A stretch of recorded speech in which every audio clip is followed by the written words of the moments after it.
Very good, a very good morning to all of you. This is Abhilasha Nahata, your social science teacher, and today we are going to continue our chapter 7 of your history book, that is Ashoka, the emperor who gave up war. In our last class, we discussed about the Ashoka's war in Kalinga and how after conquering Kalinga, he gave up the war. He was so horrified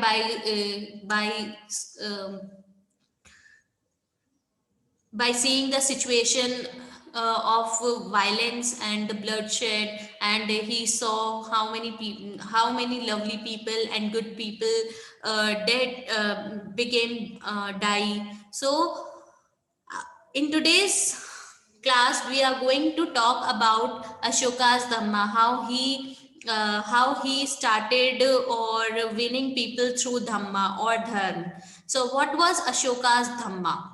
Ashoka's Dhamma did not involve worship of a god or performance of a sacrifice. Normally हमने पहले जितने भी rulers के बारे में पढ़ा और पहले जितना भी चैप्टर्स में पढ़ा, हमने देखा कि जो किंग वगैरह होते थे वो क्या करते थे, गॉड को वर्शिप करते थे या फिर कोई सेक्रीफाइस करके किसी को, जनपद में, महाजनपद में पढ़ा हमने, सेक्रीफाइस करते थे, ठीक है, हॉर्स हॉर्स सेक्रीफाइस होता था या अलग अलग रिचुअल्स होती थी और उसके थ्रू अपना धर्म अपनाते थे, धर्म निभाते थे. बट जो अशोका का धर्म था उसमें ऐसा कुछ भी नहीं था.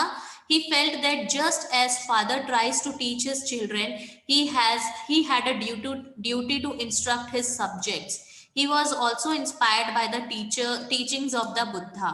Now उनको लगता था कि एक पिताजी, ठीक है, एक फादर जैसे अपने बच्चे को बहुत सारी चीजें सिखाता है, कि उसको चलना सिखाता है, उसको खाना सिखाता है, हमें लाइफ में कैसे रहना है, लाइफ में कैसे सिचुएशंस को हैंडल करना है, हर चीज एक फादर अपने बच्चे को सिखाता है. उसी तरीके से जो ये धर्मा है, मैं अपनी प्रजा को, उनकी जो प्रजा थी, उनके जो जिनको वो रूल कर रहे थे, उनको इंस्ट्रक्ट करना, उनको लाइफ का मोटिव बताना, लाइफ का एम बताना मेरा कर्तव्य है, मेरी ड्यूटी है.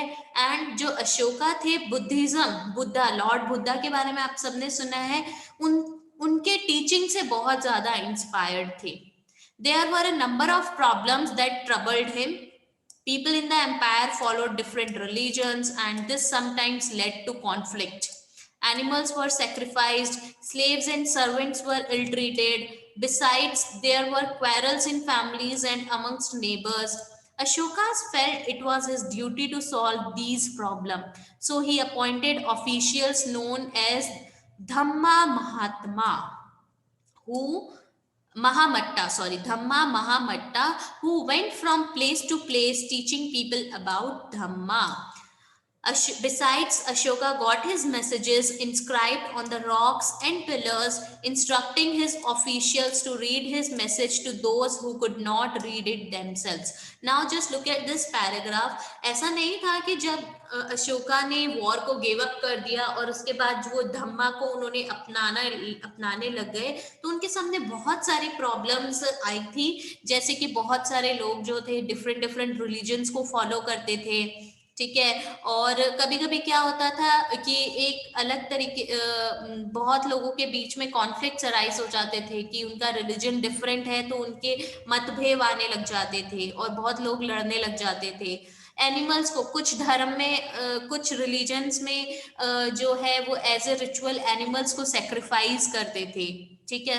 Slaves and servants were ill treated. Slaves को या जो सर्वेंट्स होते थे उनको बहुत बुरी तरीके से ट्रीट किया करते थे.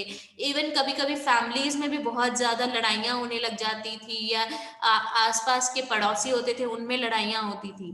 तो अशोका को लगता था कि मुझे, ये मेरी ड्यूटी है कि मैं इन सब की प्रॉब्लम्स को सॉल्व करूं. सो अशोका ने इसलिए जो ऑफिसर्स को क्या किया था, अपॉइंट किया था, और उनका क्या नाम दिया था, उनको नाम दिया था धम्मा महामट्टा, जो एक जगह से दूसरी जगह जाते थे और लोगों को क्या करते थे, टीच करते थे, लोगों को धम्मा के बारे में समझाते थे, लोगों को धम्मा के बारे में पढ़ाते थे. बताते थे। और अशोका ने क्या किया था, अशोका ने जो भी उनके मैसेजेस थे वो इंस्क्राइब्ड करवाए थे, कहाँ पे, रॉक्स और पिलर्स में इंस्क्राइब्ड करवाए थे, और अपने ऑफिसर्स को इंस्ट्रक्ट किया था कि अगर ऐसे लोगों को मेरी ये जो मैंने मैसेज दिया है वो बताएं जो खुद पढ़ नहीं सकते हैं। Okay, so Ashoka also sent messengers to spread ideas about Dhamma to other lands such as Syria, Egypt, Greece and Sri Lanka.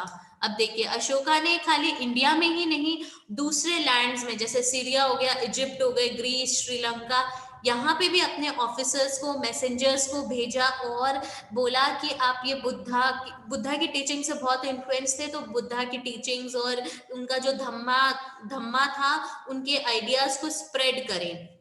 He built roads, dug wells, and built rest houses. Besides, he arranged for medical treatment for both human beings and animals. तो अब इससे क्या पता चलता है कि उन्होंने, वो लोगों के लिए बहुत ज्यादा समर्पित थे, लोगों के लिए बहुत सोचते थे, उनके लिए उन्होंने रोड्स बनवाए, वेल्स को डग करवाया, मतलब वेल्स बनवाए, घर बनवाए जहाँ पे जो लोग अगर कहीं से आते हैं तो उनके लिए रेस्ट हाउसेस बनवाए, इवन मेडिकल ट्रीटमेंट के लिए जगह बनाई कि ह्यूमन बींग्स या फिर एनिमल्स के लिए भी। तो वो चाहते थे कि एनिमल्स को भी कोई किसी चीज की प्रॉब्लम ना हो, तो एनिमल्स के लिए भी उन्होंने क्या किया, मेडिकल ट्रीटमेंट की जो है व्यवस्था की या फिर अरेंजमेंट्स किए। So now just look at this picture, ये एक बुल की पिक्चर है, तो जो द रामापुरवा बुल, इसको हम रामपुरवा बुल, द रामापुरवा बुल भी बोलते हैं। Look at this finally polished stone sculpture, this was part of a Mauryan pillar found in Rampurwa, Bihar, and has now been placed in Rashtrapati Bhavan. It is an example of the skill of the sculptures of the time. अब देखो, ये Rampurwa bull है, इसको ये कहाँ पे मिला था, मौर्यन पिलर जो है, one of the Mauryan pillar जो आज का प्रेजेंट डे रामपुरवा बिहार में जो है, हमें पिलर के ऊपर मिला था, और आज के टाइम पे इसको राष्ट्रपति भवन में लगाया गया है। और ये एक एग्जाम्पल है किसका, स्कल्पचर्स की, उस टाइम पे स्कल्पचर्स जो मूर्तियां वगैरह थी कितनी फाइनली बनती थी, कितनी अच्छी तरीके से बनती थी, तो स्किल, कितना अच्छा स्किल था लोगों के अंदर, उसका एक एग्जाम्पल है। Now Ashoka's messages to his subjects. People perform a variety of rituals when they fall ill, when their children get married, when children are born, or when they go on a journey. These rituals are not useful. If instead people observe other practices, this would be more fruitful. What are these other practices? अब अशोका के जो messages थे वो क्या था, उन्होंने क्या inscribe करवाया था कि जो लोग हैं अलग अलग तरीके के रिचुअल्स, रीति रिवाजों को मानते हैं और अलग अलग रीति रिवाज अपनाते हैं। जैसे अगर कोई बीमार होता है तो उसके लिए अलग पूजा की जाती है, अगर उनके बच्चों की शादी होती है तो वो अलग तरीके के रिचुअल्स फॉलो करते हैं, वो बॉर्न होते हैं तो अलग रिचुअल्स हैं, और अगर कभी जर्नी में जाते हैं, किसी ट्रैवलिंग में भी जाते हैं तो उसके लिए भी अलग रिचुअल्स करवाते हैं।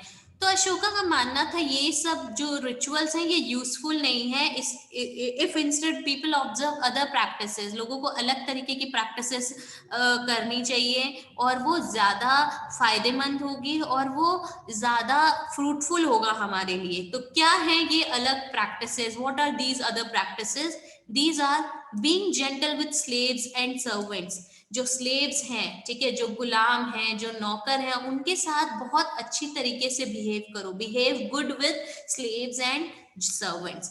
रेस्पेक्टिंग वंस एल्डर्स, जितने भी बड़े हैं उन सबको रेस्पेक्ट दो।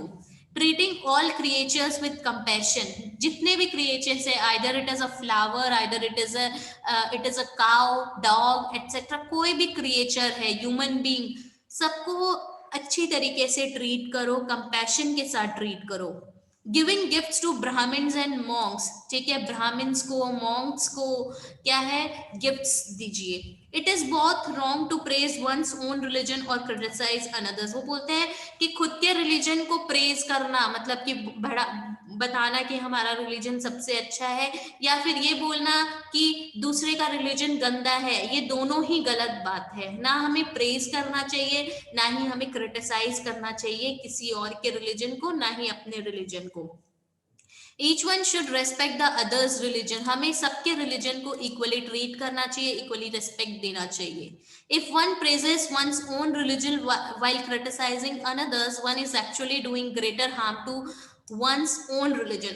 और अगर कोई अपने रिलीजन को ज्यादा प्रेज कर रहा है, किसी और के रिलीजन को क्रिटिसाइज कर रहा है, तो इसका एक्चुअली में मीनिंग क्या है कि वो सच वो अपने खुद के रिलीजन को ज्यादा हार्म पहुंचा रहा है, ज्यादा नुकसान पहुंचा रहा है। So therefore one should try to understand the main ideas of another's religion and respect it. तो हमें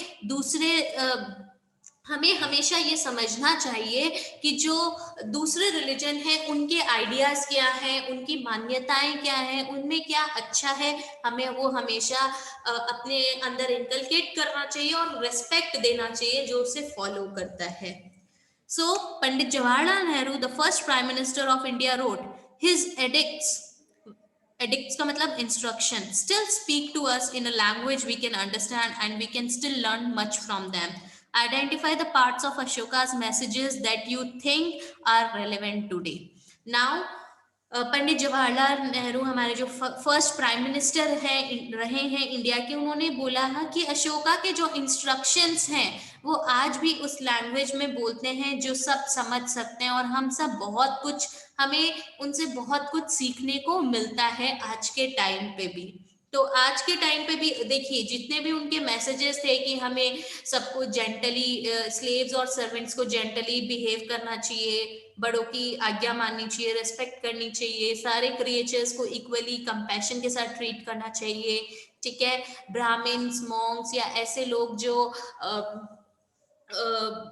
ब्राह्मण्स, मॉन्क्स वगैरह, उनको गिफ्ट्स देना चाहिए, ठीक है। दूसरे के रिलीजन को क्रिटिसाइज नहीं करना चाहिए और ना ही अपने रिलीजन को ज्यादा प्रेज नहीं करना चाहिए। तो ये सारी चीजें कुछ सब्जेक्ट्स हैं जो अशोका के धम्मा में थे, और आज के टाइम पे भी ये जो अशोका का मैसेज देखते हैं तो हमें बहुत रेलेवेंट लगते हैं। तो आपके अकॉर्डिंग क्या रेलेवेंट है, क्या नहीं है, आप मुझे बताना, आप सोचना इसके बारे में और मुझे बताना, ठीक है। Now below the Brahmi script, ये जो आप नीचे देख रहे हो ना, जो लिखा हुआ है, अभी तो हमें लग रहा है ये जो लैंग्वेज है, लिखा हुआ है, बंगाली में लिखा है, मलयालम, तमिल। तो the Brahmi script, most modern Indian scripts have developed from the Brahmi script over hundreds of years. Here you can see the letter A written in different scripts. ये देखिए अर्ली ब्राह्मण में अ को कैसा लिखा जाता था। आफ्टर दैट देवनागरी हिंदी, जो हम अभी हमने अडॉप्ट किया हुआ है नॉर्मली, हिंदी देवनागरी लिपि में हम लिखते हैं, हम अ ऐसे ही लिखते हैं। अब देखो बंगाली में अ को ऐसे लिखा है, मलयालम में देखिए और तमिल में देखिए। तो ये जो ब्राह्मी स्क्रिप्ट है, ठीक है, और ब्राह्मी ऐसा बोला जाता है कि हमारी और भी जो इंडियन स्क्रिप्ट्स है, इंडियन लैंग्वेजेस की जो स्क्रिप्ट्स हैं, वो ब्राह्मी स्क्रिप्ट से ही डेवलप हुई है बहुत सालों में। Now elsewhere, somewhat before the time of the Mauryan Empire, about 2400 years ago, emperors in China began building the Great Wall. देखिए आज से 2400 साल पहले जब मौर्यन एम्पायर था, उसी टाइम पे जो चाइना के एम्परर्स थे, उन्होंने क्या स्टार्ट किया, उन्होंने the great wall of China, जो वर्ल्ड की सबसे लंबी जो वॉल है, ग्रेट वॉल, उसको बिल्ड करना उन्होंने स्टार्ट किया। It was meant to protect the northern frontier of the empire from pastoral people. और इसको क्यों बनाया गया था? It was meant to protect the northern frontier of the empire from the pastoral people. Pastoral people कौन होते हैं? ऐसे लोग जो एक जगह से दूसरी जगह घूमते रहते हैं, ठीक है, जैसे कि बंजारा हो गए, गुज्जर बकरवाल्स हो गए, जो कुछ टाइम के लिए किसी प्लेस में रहते हैं, अपने एनिमल्स के साथ एक जगह से दूसरी जगह मूव करते रहते हैं, उनको हम पेस्टोरल पीपल बोलते हैं। Additions to the wall were made over a period of 2000 years because the frontiers of the empire kept shifting. The walls is about 6400 kilometer long. देखिए कितना किलोमीटर, 6400 किलोमीटर लॉन्ग ये आपकी वॉल है, and is made of stone and brick with a road along the top. अब देखिए 6400 kilometres ये long आपकी wall है और इसको ब्रिक और स्टोन से बनाया गया है और यहाँ पे रोड भी है. Several thousand people worked to build the wall. There are watch towers all along at distances of 100 to 200 metre. और हर एक 100 से 200 मीटर्स के बीच में वॉच टावर बनाया हुआ है. ठीक है. So this is all about this chapter. So please go through this chapter, read this chapter very carefully, and if you face any problem you can approach to me in my next class. Please go through it, read it very carefully. कोई भी doubt हो आप मुझसे पूछ लेना. Thank you so much for listening to me. Please take care of yourself. Bye bye.